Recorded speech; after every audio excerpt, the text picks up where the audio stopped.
सलमान खानचा सिकंदर हा चित्रपट ईदच्या दिवशी बॉक्स ऑफिसवर धडाक्यात सुरू झाला. 30 मार्चला तब्बल 26 कोटींची कमाई केली. काही ठिकाणी चित्रपट हाऊसफुल गेला, पण काही ठिकाणी अपेक्षेपेक्षा कमी गर्दी दिसली. त्यामुळे काही ठिकाणी तो थिएटरमधून काढला गेला.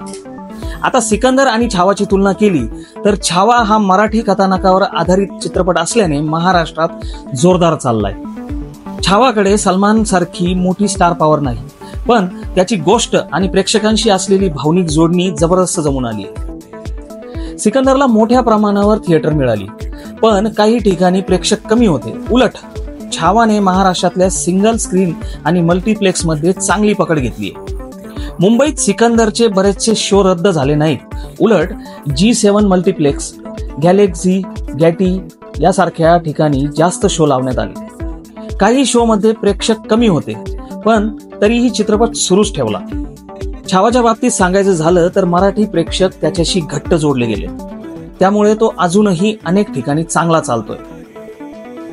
पण सुरत, इंदोर आणि अहमदाबाद मध्ये वेगळीच परिस्थिती होती. तिथे ईदचा फारसा प्रभाव नव्हता. त्यामुळे सिकंदरला काही ठिकाणी इतर चित्रपटांनी रिप्लेस केलं. बॉलिवूड हंगामाशी बोलताना एका ट्रेड अॅनालिस्टने सांगितलं, मुंबईत कुठेही शो पूर्णपणे कॅन्सल झाल्याचं आढळलं नाही. काही ठिकाणी प्रेक्षक संख्या कमी असली तरी पहिल्या 2 दिवसात शून्यावर गेली नाही. त्यामुळे शो बंद करण्याची वेळ आली नाही. पण सुरत, अहमदाबाद, भोपाळ आणि इंदोरमध्ये मात्र काही ठिकाणी चित्रपट काढून टाकला गेला, कारण तिथे ईदचा प्रभाव कमी होता. सुरतमध्ये 2 नाईट शो बंद करून त्याच्या जागी ऑल द बेस्ट पांड्या आणि उंबारो हे गुजराती चित्रपट दाखवले गेले. उंबारो हा 9व्या आठवड्यात असूनही छान चाललाय. छावाच्या बाबतीत मात्र असं काही झालं नाही.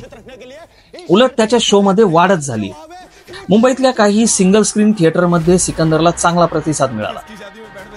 191 सीटर गॅटी आणि 818 सीटर गॅलेक्सी मध्ये ईदच्या दिवशी हाऊसफुल शो झाले.